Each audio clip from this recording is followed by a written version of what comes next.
আখিরি নবী হযরত মুহাম্মদ সাল্লাল্লাহু আলাইহি সাল্লাম তখন মাতৃগর্ভে। পিতা আব্দুল্লাহ মারা গিয়েছেন। মা আমিনা গর্ভের সন্তানকে আঁকড়ে বেঁচে আছেন। দাদা আব্দুল মুত্তালিব কাবা ঘরের মোতোয়াল্লি। চাচা আবু তালেব টকবগে যুবক।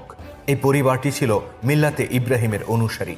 সমগ্র আরব পৌত্তলিকতায় ছেয়ে গেলেও রসুলের পূর্বপুরুষেরা ইব্রাহিম আলাইহিস সালামের ধর্মকে যতদূর সম্ভব আঁকড়ে ধরেছিলেন। পবিত্র কাবা আর জমজম কূপের দেখভাল করার দায়িত্ব ছিল তাদের হাতে, আর তাদেরই তত্ত্বাবধানে মক্কা এগিয়ে যায় সমৃদ্ধির দিকে।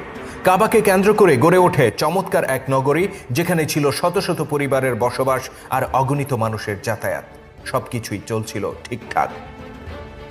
হঠাৎ একদিন চারদিকে হইচই শোনা যায়। কি এক সংবাদে! মক্কার মানুষেরা পাগলের মতো ছুটতে শুরু করে। ব্যবসায়ীরা তাদের মালামাল ফেলে পালাতে থাকে। বাচ্চারা আতঙ্কে চিৎকার করে ওঠে। দোকানিরা দোকান বন্ধ করে ছুটে পালায়। ভীত বিহ্বল মানুষের